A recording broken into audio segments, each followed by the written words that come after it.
తెలుగు యువత రాష్ట్ర అధ్యక్షులు పొగాకు జయరాం గారిని, కిందమనేని సాయిబాబు గారిని మీడియా ఇన్ఛార్జి ప్రకాశ్ గారిని వేదిక బక్కన్ లక్ష్మణ్ గారు sir Ravindra sir polit bureau సభ్యులు బక్కన్ నరసింహ గారిని, ఇప్పుడు స్వర్గీయ నందమూరి తారక రామారావు గారి బక్కన్ నరసింహ గారిని, సినివేరు కాశీరావు గారిని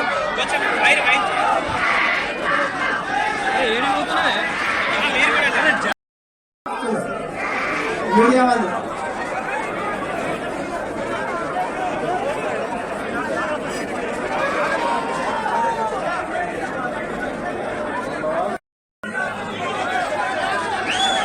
అందరూ కూర్చోవాలి దయచేసి.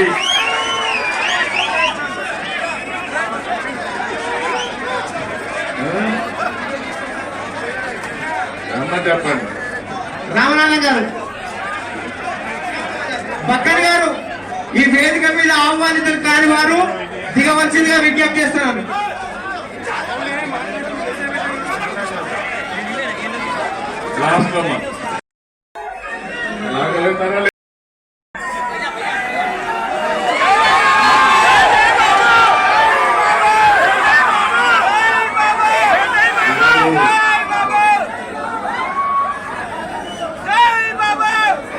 మొట్టమొదటిసారిగా 4వసారి ముఖ్యమంత్రిగా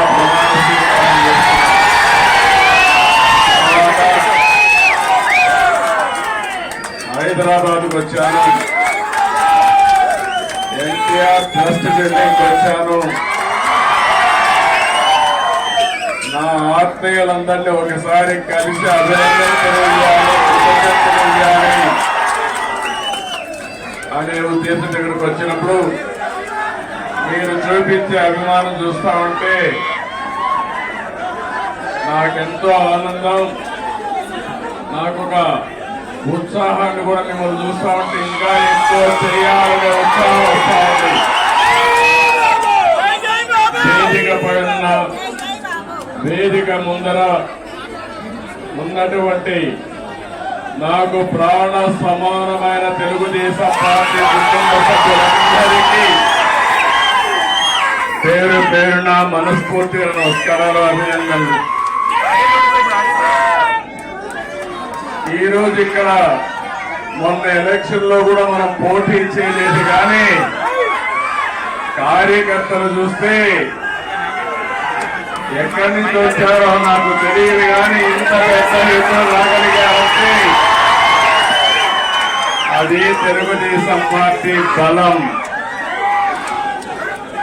నేను వచ్చింది మీ అందరి కూడా, మీరందరూ ప్రత్యక్షంగా పరోక్షంగా నా గెలుపు కోసం పనిచేశారు ఆంధ్రప్రదేశ్ లో.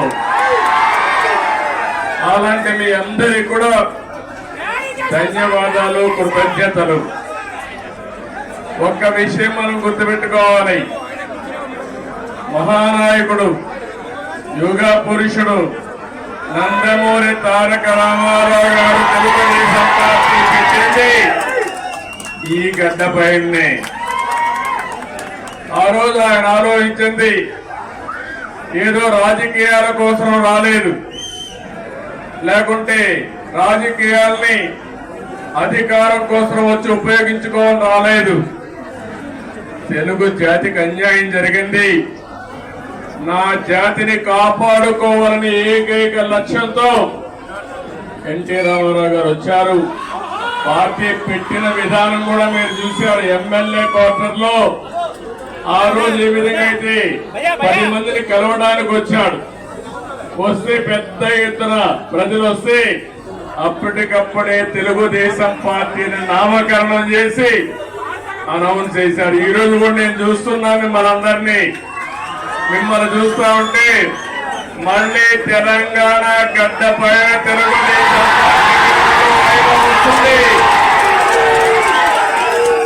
అది స్పష్టంగా కనపడుస్తామని నేను ఉత్సాహం చూస్తా ఉంటే. ఒక్క విషయం మనందరం కూడా గుర్తుపెట్టుకోవాలి, ఈరోజు రెండు రాష్ట్రాలు విభజన జరిగినప్పుడు కూడా నేను ఒకటి ఆలోచించాను. నాకు ఇటు తెలంగాణ అటు ఆంధ్రప్రదేశ్ రెండు కళ్ళు లాంటివి. అందుకే ఆ రోజు ఒకే మాట చెప్పాను, నేను ఏ పక్క కూడా సైడ్స్ తీసుకోకుండా రెండు ప్రాంతాల ప్రయోజనాల లక్ష్యంగా పనిచేసిన ఏకైక పార్టీ తెలుగుదేశం పార్టీ. తెలుగు జాతి ఐకమత్యంగా ఉండాలని ఆ రోజు ఆలోచించా, ఈ రోజు ఆలోచిస్తున్నా. నా చివరి రక్తపు పొట్టున్నంత వరకు అది ఆలోచిస్తాను. ఇంకో పక్కన మీరు ఒక విషయం గుర్తుపెట్టుకోవాలి, తెలుగు జాతికి ఒక గౌరవం తెచ్చిన వ్యక్తి ఎన్టీ రామారావు గారు. అంతవరకు తెలుగు వాళ్ళందరినీ మదరాసి అని పిలుస్తా ఉంటే, కాదు తెలుగు జాతి ఒకటి ఉందని ప్రపంచానికి చాటి చెప్పిన ఏకైక నాయకుడు నందమూరి తారక రామారావు గారు. తెలుగు వారికి ఆత్మ గౌరవాన్ని తెచ్చిన నాయకుడు ఎన్టీ రామారావు. అనేక సమస్యలు తీసుకొచ్చాడు, ఒకటి రెండు కాదు.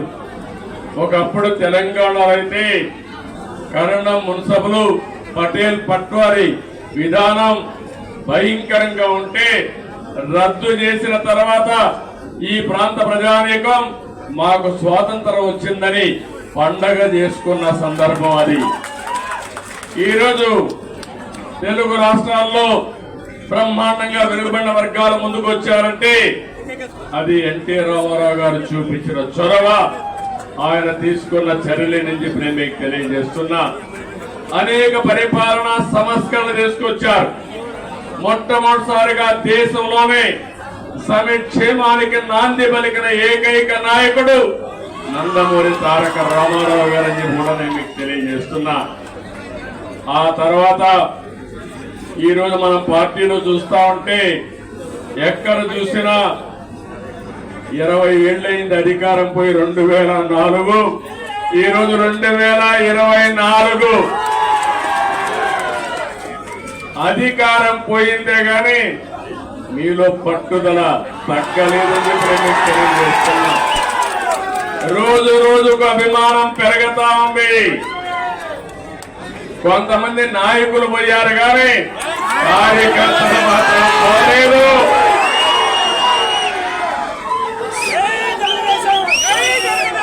తెలుగు జాతి ఉన్నంత వరకు తెలుగుదేశం పార్టీ జెండా రెపరెపలాడుతుంది. ఇది ఎవ్వరు కూడా తుడిచి పెట్టలేరు. ఏ విధంగా అయితే నందమూరి తారక రామారావు గారు తెలుగు జాతి ఉన్నంత వరకు తెలుగు వారి గుండెల్లో ఉంటారో, అదే విధంగా తెలుగు జాతి ఉన్నంత వరకు పసుపు జెండా ఎగరుతూనే ఉంటుంది. అయితే ఈ సందర్భంగా మనం కొన్ని విషయాలు కూడా మాట్లాడుకోవాల్సిన అవసరం ఉంది. ఈ రోజు మనం చూస్తే తెలుగు జాతి కూడా అనేక సంక్షోభాలు ఎదుర్కొంది. నేను కూడా తెలుగుదేశం పార్టీ నాయకులు కార్యకర్తలు కూడా అనేక సంక్షోభాలు ఎదుర్కొన్నాం. కానీ ప్రతి ఒక్క సంక్షోభాన్ని ఒక అవకాశంగా మలుచుకుని తిరుగులేని శక్తిగా తెలుగుదేశం పార్టీ ఎదుగుతూనే వచ్చింది. భవిష్యత్తులో కూడా ముందుకు పోతామని చెప్పి మీకు తెలియజేస్తున్నా. నన్ను జైల్లో పెట్టారు ఏ కారణం లేకుండా. కానీ ఆ రోజు హైదరాబాద్ లో మీరు చూపించిన చొరవ జీవితంలో ఎప్పుడూ మర్చిపోలేము. ఇప్పుడు సెంటర్ లో గాని అదే మాదిరిగా గచ్చిబౌలిలో మీటింగ్ పెడితే రెచ్చిపోయిన ఉత్సాహంతో నాయకులు లేకపోయినా మేమే నాయకులని చెప్పి లక్షల మంది వచ్చారంటే అది నా జీవితంలో ఎప్పుడూ మర్చిపో. జైల్లో ఉండి చూసి నేను చేసిన పనికి, నేను చేసిన అభివృద్ధి గుర్తుపెట్టుకుని నాకు సంఘీభావాన్ని తెలియజేశారంటే ఆ రోజే నేను అనుకున్నా నా జన్మ చరితార్థకమని. ఇక్కడే కాదు, ప్రపంచం మొత్తం అన్ని 70-80 దేశాలు ఆ దేశాల పేర్లు కూడా నాకు తెలియవు కానీ తెలుగు వారు అక్కడికి వెళ్లి 53 రోజులు రోడ్డెక్కి నిరసనలు తెలియజేశారు. ఇది మరిచిపోలేని అనుభవం అని చెప్పి నేను మీకు తెలియజేస్తున్నా. ఈ సందర్భంగా మనందరం ఒకటే గుర్తుపెట్టుకోవాలి. ఈ రోజు రాష్ట్రంలో తెలుగు జాతి ఎన్టీ రామారావు గారిని ఎప్పుడూ మరిచిపోలేరు. అదే సమయంలో ఈ దేశానికి ఒక దిశ చూపించిన వ్యక్తి పివి నరసింహారావు గారు అని చెప్పి కూడా నేను మీకు తెలియజేస్తున్నా.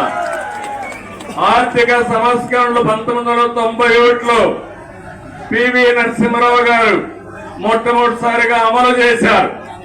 అప్పటి నుంచి ఈ దేశంలో సంపద సృష్టించడం సులభమైంది. అలాంటి ఇద్దరు నాయకులు ఈ గడ్డ మీద పుట్టడం తెలుగు వారి అదృష్టం అని చెప్పి మరొకసారి తెలియజేస్తున్నారు. ఎంతో మంది నాయకులు పోరాడారు, ఎన్నో త్యాగాలు చేశారు. కానీ ఇటీవల కాలంలో ఈ ఇద్దరు నాయకుల యొక్క సమాజం హితం కోసం చేసిన పనులు మనం ఎప్పుడు మర్చిపోలేమని చెప్పి తెలియజేసుకుంటున్నారు. ఇంకో పక్క రాజకీయం అంటే సొంత వ్యాపారాలు చేసుకోవడం కాదు, భావోద్వేగాలు రెచ్చగొట్టడం కాదు, ప్రజల జీవితాల్లో వెలుగు చూపించగలిగిందే నిజమైన రాజకీయం అని చెప్పి కూడా నేను మీకు తెలియజేస్తున్నా. మీరు ఒక్కసారి ఆలోచిస్తే తెలుగుదేశం ముందు, తెలుగుదేశం తర్వాత తెలుగు వారి చరిత్ర రాయాలంటే చాలా సులభంగా రాసే అవకాశం ఉంటుంది. ఇప్పుడు హైదరాబాద్ మీరు చూస్తున్నారు. 95 ముందు ఒక్కసారి మీరు ఆలోచించుకోండి. జూబ్లీ హిల్స్ ఇదే డెడ్ ఎండ్ అప్పుడు. ఇప్పుడు చాలా మంది మిత్రులు పత్రికా విలేకరులు వచ్చారు. వీళ్ళందరూ కూడా ఎంతో ఉత్సాహంగా నాకు స్వాగతం పలికారు. ఆ రోజు నుంచి ఈ రోజు నుంచి ప్రత్యక్ష సాక్షులు రాయడానికి పత్రికా విలేకరులందరూ ఆ రోజు నేను ఒకటే ఆలోచించాను, తెలుగు వారికి సత్తా ఉంది, అభివృద్ధి చేసి చూపిస్తామని మొట్టమొదటిసారిగా హైటెక్ సిటీతో ప్రారంభించి నిన్న కూడా ఫ్లైట్ లో వస్తామంటూ చూశారు హైటెక్ సిటీని. ఎంత ఆనందం కలిగిందంటే ఒక్క హైటెక్ సిటీతో ప్రారంభించిన అభివృద్ధి ఈరోజు తెలంగాణ, హైదరాబాద్ భారతదేశంలో నెంబర్ 1 అయిందంటే అది తెలుగుదేశం పార్టీ ఆ రోజు చేసిన కృషి, చూపించిన చొరవ.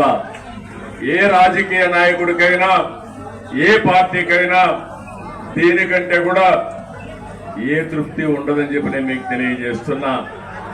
ఆ రోజు చాలా మంది అన్నారు ఔటర్ రింగ్ రోడ్డు 8 లేనేస్తానన్నాను. ఇప్పుడు మీరందరూ కూడా మర్చిపోవచ్చు, కొంతమంది గుర్తుండకపోవచ్చు. కానీ నా మనస్సాక్షిగా ఆలోచించినప్పుడు నేను చేసిన పని నా మనసుకు ఆహ్లాదం ఇస్తుంది, ఆనందాన్ని ఇస్తుంది, తృప్తిని ఇస్తుందని చెప్పి కూడా నేను మీకు తెలియజేస్తున్నా. ఒక ఎయిర్పోర్ట్ కానీ ఇవన్నీ కూడా ఆ రోజు దూరదృష్టితో ఆలోచించి మనం చేశాం. నాలెడ్జ్ ఎకానమీకి నాంది పలికాం. చాలా మంది నాలెడ్జ్ ఎకానమీ అంటే ఎక్కడన్నారు, దానికి చిరునామాగా హైదరాబాద్ తయారు చేసిన ఘనత, ప్రారంభించిన ఘనత తెలుగుదేశం పార్టీది. అదే సమయంలో ఆ తర్వాత వచ్చిన అన్ని రాజకీయ పార్టీలను అభినందిస్తున్నా. కాంగ్రెస్ పార్టీని ఆ తర్వాత 10 ఏళ్లున్నారు, 3 ముఖ్యమంత్రులు వచ్చారు, ఎవరు కూడా చెడగొట్టలా. తర్వాత టీఆర్ఎస్ వచ్చింది, 10 ఏళ్లున్నారు, వాళ్ళు కూడా చెడగొట్టలా. ఇప్పుడు మళ్ళా కాంగ్రెస్ వచ్చింది, రేవంత్ రెడ్డి గారు ముఖ్యమంత్రి అయ్యారు, మళ్ళా అభివృద్ధిని ముందుకు తీసుకుపోతున్నారు. అందుకే నేను నిన్న కూడా నేను ముఖ్యమంత్రి అవుతానే నేనే లెటర్ రాశాను రేవంత్ రెడ్డి గారికి, గౌరవ ముఖ్యమంత్రి గారికి. 2 రాష్ట్రాల మధ్య కొన్ని సమస్యలు ఉన్నాయి, ఈ సమస్యల్ని పరిష్కారం చేద్దాం, నేను వచ్చి మిమ్మల్ని కలుస్తానని నేనే చొరవ తీసుకున్నాను. దానికి తెలంగాణ ముఖ్యమంత్రి సానుకూలంగా స్పందించారు. అందుకు ఈ సభ ద్వారా కూడా మనస్ఫూర్తిగా ధన్యవాదాలు తెలియజేస్తున్నారు. తెలుగు జాతి ఒకటి. అన్నదమ్ములు విడిపోతాం, విడిపోతే చిన్న చిన్న సమస్యలు వస్తాయి, భావోద్వేగాలు ఉంటాయి.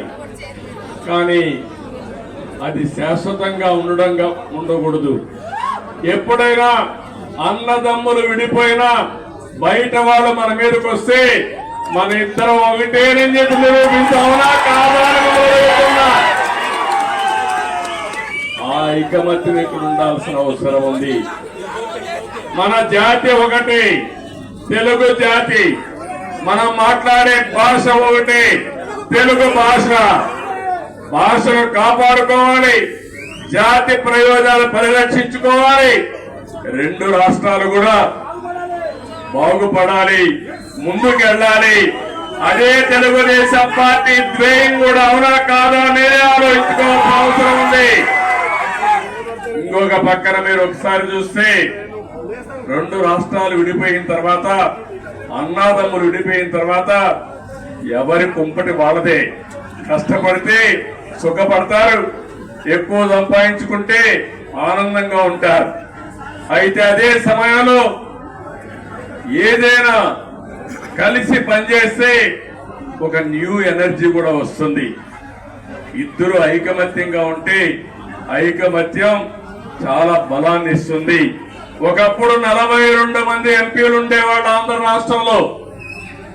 దగ్గర ఒక 18 మందో 16 మందో రాజ్యసభ మెంబర్లు ఉండేవారు. ఇప్పుడు రెండు రాష్ట్రాలు విడిపోయిన తర్వాత తగ్గిపోయినాయి. కానీ ఏ సమస్య వచ్చినా నేను ఒకటే చెప్తున్నాను, నాకు ఆంధ్రప్రదేశ్ అని తెలంగాణని కాకుండా రెండు రాష్ట్రాల ప్రయోజనాలు, తెలుగు జాతి ప్రయోజనాలు కాపాడడానికి ముందుంటాను. కొంతమంది ఆలోచిస్తున్నారు గొడవలు పెట్టుకుంటే సమస్యల పరిష్కారం అవుతాయని.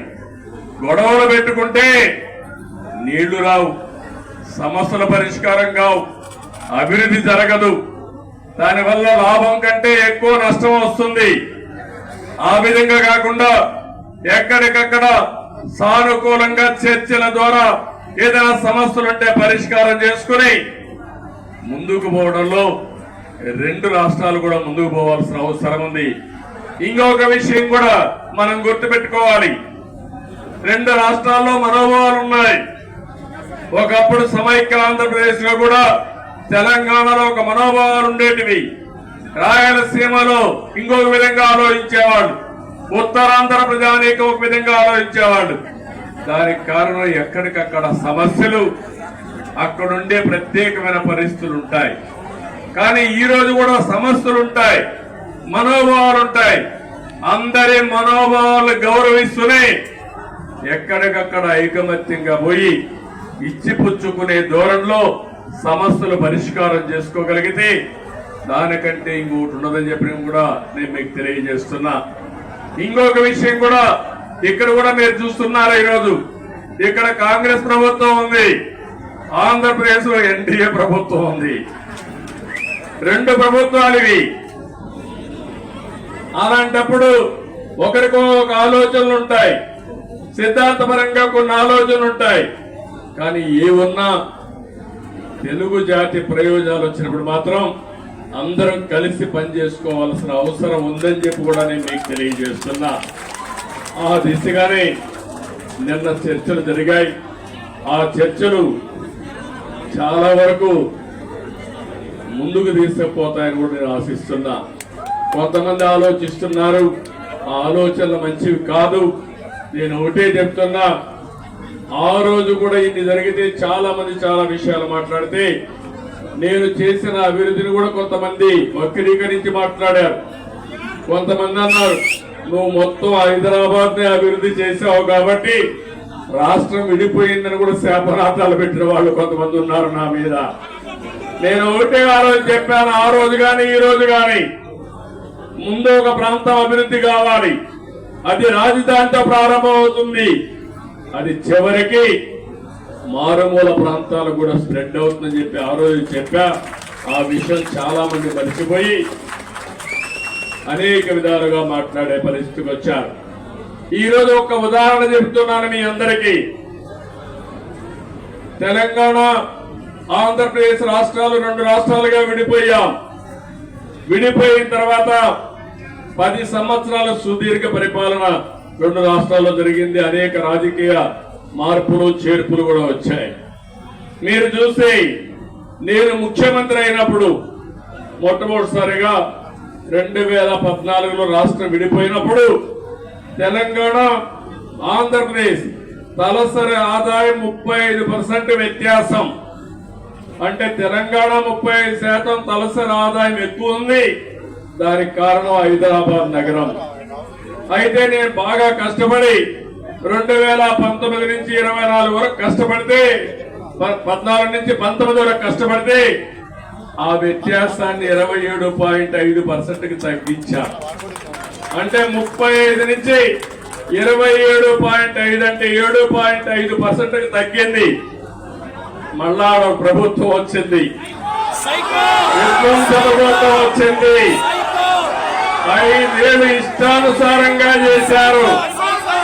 ఈ రోజు ఎంతవరకు పోయిందంటే 44% పెరిగిపోయింది. అంటే మీరందరూ గుర్తుపెట్టుకోవాలి, కొండ వాళ్ళందరూ కూడా, విభజన వల్ల జరిగిన నష్టం కంటే పాలన వల్ల 5 సంవత్సరాలు అక్కడ నష్టం జరిగే పరిస్థితి వచ్చింది. అదే ఈసారి రాకపోయింటే తెలంగాణకు ఆంధ్ర రాష్ట్రానికి 100% వ్యత్యాసం వచ్చేసేది. కానీ ఒకటే నేను కోరుకుంటున్నా, తెలంగాణ ఒక స్థాయికి వచ్చింది. దేశంలోనే మీరు ఒక్కసారి ఆలోచిస్తే హైయెస్ట్ పర్ క్యాపిటల్ ఇన్కమ్ ఉండే రాష్ట్రం తెలంగాణ రాష్ట్రం. పెద్ద రాష్ట్రాల్లో 3,08,732 రూపాయలు తలసరి ఆదాయం గుజరాత్ కంటే బాగా ఎక్కువైంది, మహారాష్ట్ర కంటే ఎక్కువైంది, కర్ణాటక కంటే ఎక్కువయ్యే పరిస్థితి వచ్చింది. ఇప్పుడు ఆంధ్రప్రదేశ్ చూస్తే 2,19,518. ఏదైతే ఈరోజు నేను ఒకటే ఆశిస్తున్నాను, తెలంగాణ ఒక మంచి బేస్ వచ్చింది. దీన్ని నెక్స్ట్ లెవెల్ తీసుకుపోవడానికి ఇక్కడ పాలకులకు అవకాశం ఉంది. ఆంధ్రప్రదేశ్ ఇబ్బందుల్లో ఉంది. కానీ నేను ఒకటే చెప్పాను, ఇబ్బందులు అధిగమించి మళ్ళీ ఆంధ్రప్రదేశ్ కూడా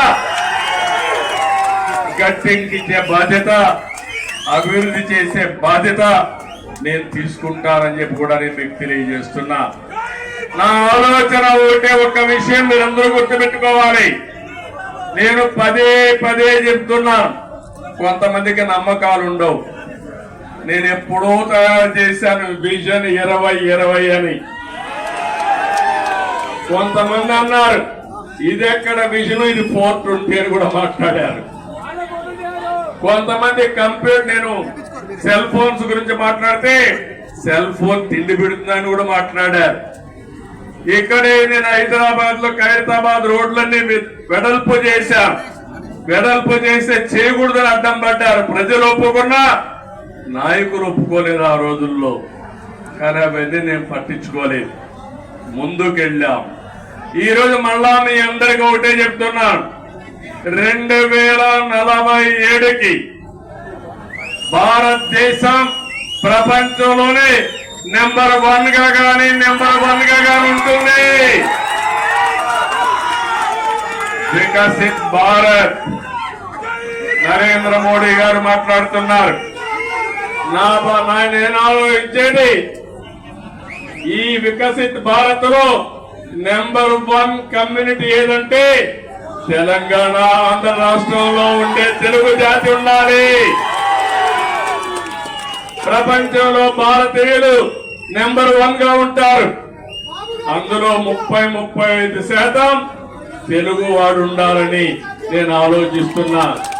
ఒకప్పుడు చాలా మంది అన్నారు ఎంత సాధ్యమన్నారు. హైటెక్ సిటీ కట్టినప్పుడు కంప్యూటర్ తిండి పెడుతుందని మాట్లాడిన వాళ్ళు ఇప్పుడు వాళ్ళకి తిండి కూడా వాళ్ళ పిల్లలు నేను పెట్టిన ఐటీ ద్వారా సంపాదించిన డబ్బుల ద్వారానే పెడుతున్నారు. అందుకని ఈ రోజు నేను మిమ్మల్ని కూడా నిన్నే మీరు చూశారు. నేను ఎప్పుడు కూడా తెలుగు వారిని ఒక గ్లోబల్ సిటిజన్స్ గా తయారు చేయాలనుకున్నాను.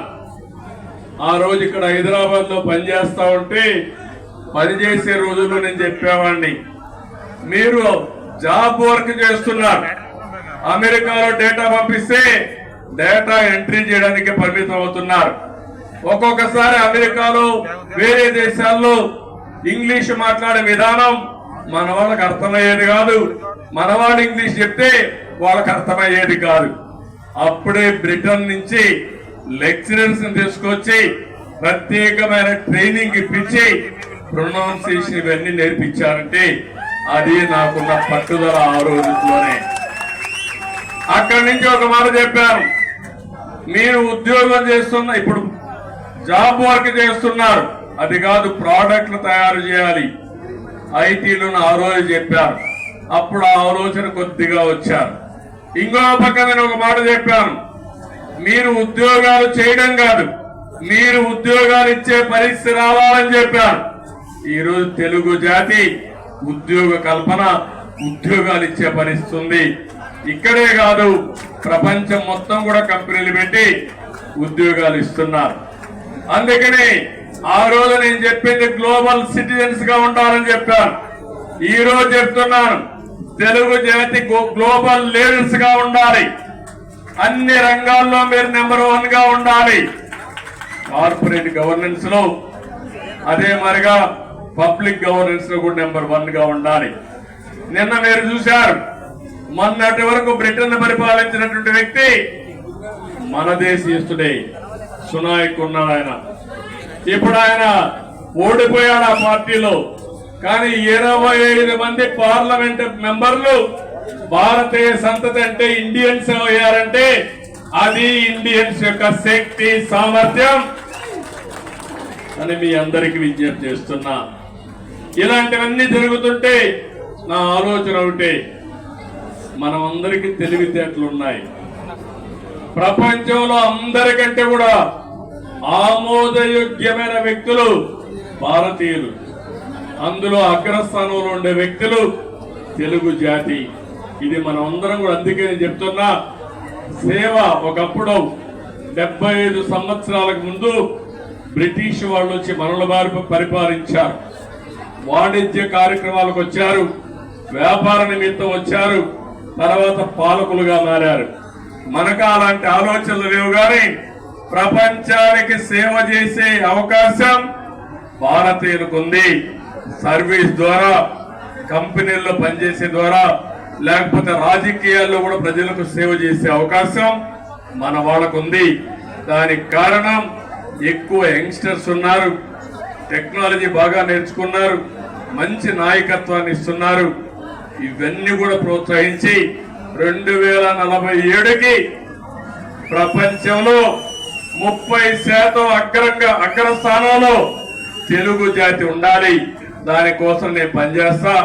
నాకు తెలంగాణ అని, ఆంధ్ర అని కాదు, తెలుగు వారి అభివృద్ధి కోసం నిరంతరం పనిచేస్తానని మరొక్కసారి మీ అందరికీ తెలియజేస్తున్నా. నాకు ఈ జాతి అన్ని ఇచ్చింది, ఏ నాయకుడికి ఇవ్వని గౌరవం నాకు ఇచ్చింది. 9.5 సంవత్సరాలు ముఖ్యమంత్రి. ఈ యొక్క స్వాతంత్రం వచ్చిన తర్వాత, రాష్ట్రం ఏర్పడిన తర్వాత సమైక్య ఆంధ్రప్రదేశ్ లో కూడా 9.5 సంవత్సరాలు ఎవరు లేరు. 10 సంవత్సరాలు అపోజిషన్ లీడర్ని. నా రికార్డు ఇంకెవరు బ్రేక్ చేయడానికి కూడా అవకాశం లేదు. అలాంటప్పుడు ఇటే నేను ఆలోచిస్తున్నా, మళ్ళీ నాకు పునర్జన్మ అంటూ ఉంటే తెలుగు గడ్డపైనే పుట్టాలని భగవంతుని మనస్ఫూర్తిగా కోరుకుంటున్నా. అందుకని నిన్ననే మనం ప్రారంభించాం. ఆ ప్రారంభం రాబోయే రోజుల్లో అధికార కమిటీలు వేసుకున్నాం. అదే మరి 2 రాష్ట్రాల సమస్యల్ని సామరస్యంగా చర్చల ద్వారా పరిష్కారం చేయాలని ముందుకెళ్ళాం. ఇంకా రాబోయే రోజుల్లో అవన్నీ ఒక దారికి తీసుకుపోయి, రాజకీయాలు ఎన్నైనా ఉండొచ్చు కానీ ఆ రాజకీయాలు జాతి ప్రయోజనాలే ముఖ్యంగా మనం పనిచేస్తే ఏ సమస్య ఉండదని చెప్పి కూడా నేను మీకు తెలియజేస్తున్నా. ఈరోజు మీరు ఒక్కసారి చూస్తే నేను తిరగని ప్రాంతం లేదు తెలుగు నేల పైన. ఆదిలాబాద్ మొదలుకొని శ్రీకాకుళం వరకు తెలియని గ్రామం లేదు, తెలియని ప్రజానీకం లేదు. అలాంటి ప్రజలందరినీ చూశాను. ఇప్పుడు కూడా అదే అనిపిస్తుంది నాకు ఇక్కడికి వచ్చినప్పుడు. నీ యొక్క ఎనర్జీ చూసిన తర్వాత, నీ ఉత్సాహం చూసిన తర్వాత దీనికంటే ఏ నాయకుడైనా ఏమైనా కోరుకుంటామని అడుగుతున్నాను. మీరు నాకు అధికారాన్ని ఇచ్చారు, తిరిగి నేను సేవాభావంతో అనేక కార్యక్రమాలు చేశా. అది నా జీవితంలో దానికంటే ఇంకేం కోరుకునేది లేదు. కానీ నేను ఒకటే చెప్తాను, నా జీవితం ఉన్నంత వరకు, చివరి రక్తపు బొట్టున్నంత వరకు ప్రజలకు ఏం చేయాలో అవన్నీ చేస్తానే ఉంటాను. ఇప్పుడు నేను ఆలోచించే విధానం మీరు చూస్తే రాబోయే 30 ఏళ్లలో ఏం జరుగుతుందో ఇప్పుడే ఊహించి దానికి ఒక విషయం తయారు చేసుకుని ముందుకు పోవాలని నా మనస్తత్వం. అందుకే ఈ సందర్భంగా నేను మిమ్మల్ని అందరినీ ఒకటే కోరుతున్నా. మీ తెలంగాణలో మా తమ్ముడు ఇప్పుడే చెప్తున్నారు, మొన్న ఆంధ్రప్రదేశ్ లో ఎన్నికలు వచ్చాయి. ఎన్నికలు వస్తే నేను వినూత్నంగా ఆలోచించాను. ఈసారి అందరినీ సీనియర్స్ నే కాకుండా యంగ్స్టర్స్ తీసుకొచ్చారు, రీస్ట్రక్చరింగ్ ప్రారంభించారు. యువకుల్ని, ఉత్సాహవంతుల్ని, చదువుకున్న వాళ్ళని, సామాజిక న్యాయాన్ని ధ్యేయంగా పెట్టుకుని అందరినీ మంచి వ్యక్తులు తీసుకొచ్చారు. ఆ యొక్క ఇది మీరు చూస్తే బ్రహ్మాండంగా ప్రజలు కూడా బ్రహ్మరథం పట్టారు. తెలుగుదేశం చరిత్రలో ఇంత పెద్ద విజయాన్ని నేను ఎప్పుడూ చూడలేదు. 82, 84 ఆగస్టు క్రైసిస్ తర్వాత 85, తర్వాత 94, 99 ఎప్పుడూ చూడలేదు. ఒక సునామీ వచ్చింది. ఆ సునామీకి ఎక్కడికక్కడ అందరూ కూడా వచ్చారు. అది చూసిందని మా తమ్ముడు అంటున్నాడు. అంటే ప్రజాస్వామ్యంలో మీరు ఒక్క విషయం గుర్తుపెట్టుకోవాలి, రాజులు లేరు, నియంతలు లేరు. ఎవరైనా బిర్ర వీగితే ఎక్కడికి పంపించాలో మీరే పంపిస్తారు. అందుకే నేను ఇప్పుడు కూడా చెప్తాను మా మంత్రులకి అందరికీ, అక్కడ బిర్ర వేగొద్దండి, భూమి మీద నడవండి, ఆకాశం నడవద్దండి. ప్రజలకు మనం సేవ చేయాలి గాని మనము ప్రజలకు సేవకులు గాని పెత్తందారులు కాదు. ఆ విషయం గుర్తుపెట్టుకోమని అందరికీ ఎప్పటికప్పుడు హితబోధ చేస్తున్నా. అందుకే ఒక మాట అన్నాను నేను, సిబిఎన్ 95 2024 కాదు, సిబిఎన్ 95లో ఏ విధంగా పనిచేశాడో అదే విధంగా పనిచేస్తానని నిన్నే చెప్పాను. ఆ రోజుల్లో మీరు నాతో తిరిగిన వాళ్ళు ఇక్కడ ఈ గడ్డ మీద చూసుంటారు. 90 రోజులు తిరిగాను హైదరాబాద్ లో. ఆకస్మిక తనిఖీలు, తెల్లవారుజామున లేచి అందరి తలుపు తట్టి నిద్ర లేపి సమస్యలు తెలుసుకుంటూ పరిష్కారం చేసిన రోజులు అవన్నీ. అలాంటివి చాలా చేశాం. ఆ రోజు చేసిన కార్యక్రమాలే మీరు చూస్తే శ్రమదానం, అదే మరి జన్మభూమి, అదే మాదిరిగా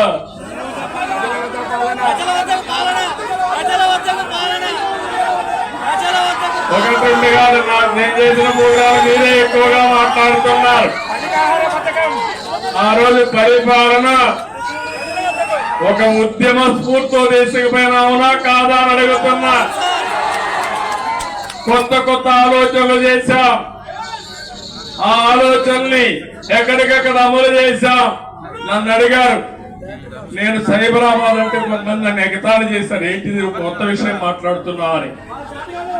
ఆ రోజు సికింద్రాబాద్, హైదరాబాద్ ఉంది. నేను ఆలోచించాను ఏ పేరు బాగుంటుందని. సరైన నేమం ఇన్ఫర్మేషన్ టెక్నాలజీ వచ్చింది, సైబరాబాద్ అని పేరు పెడదామని పెట్టి కడాన అమెరికా అధ్యక్షుడు బిల్ క్లింటన్ పిలిపించినప్పుడు నామకరణం చేశాం మనం.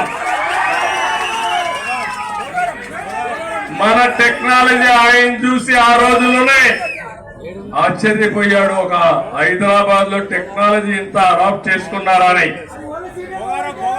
అది నా స్వార్థం కోసమో కొంతమంది స్వార్థం కోసం కాదు, జాతి ప్రయోజనాల కోసం మనం చేయడం జరిగింది.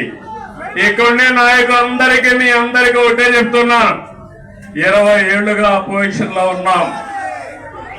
తెలంగాణలో కూడా తెలుగుదేశం పార్టీ ఉండాలా లేదా అని మిమ్మల్ని అడుగుతున్నా.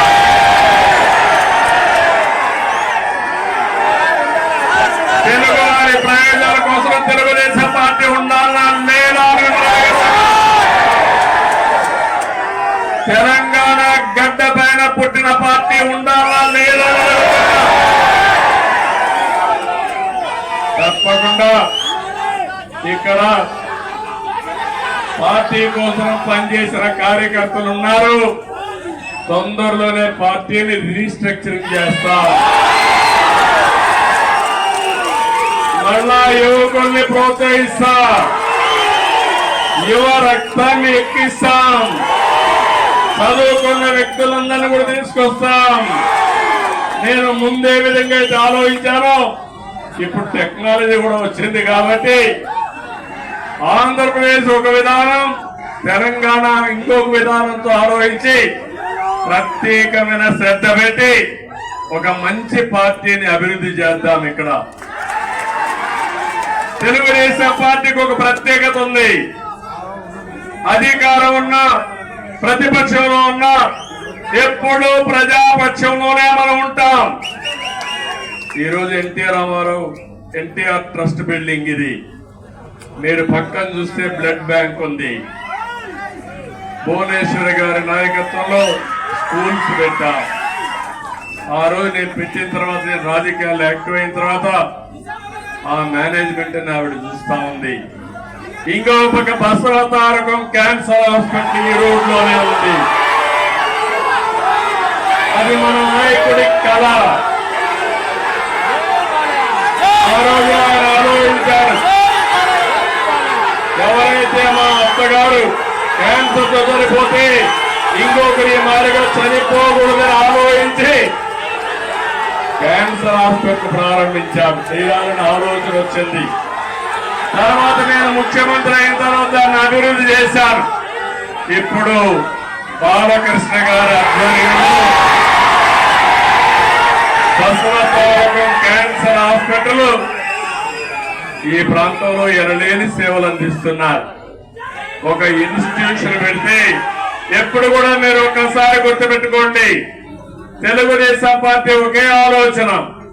ఆ ఆలోచన ఏ విధంగానైనా సరే ప్రజలకు సేవ చేయాలన్న ఆలోచన తప్ప పెత్తనం చేయాలని కాదనే విషయం మరొక్కసారి మీ అందరికీ గుర్తు చేస్తున్నా. అది ట్రస్ట్ కావచ్చు, రాజకీయ పార్టీ కావచ్చు, ఇవన్నీ కూడా ఆలోచిస్తాం. నేను కూడా పార్టీని రీస్ట్రక్చరింగ్ చేస్తాం, యువకుల్ని ప్రోత్సహిస్తా, ఉత్సాహవంతుల్ని గౌరవిస్తా. మళ్ళీ ఇప్పుడు నేను వేసే ఫౌండేషన్ ఒక 30-40 సంవత్సరాల వరకు పనిచేసే సమర్థమైన నాయకత్వాన్ని తయారు చేసుకుందాం, పార్టీని ముందుకు తీసుకుపోదాం.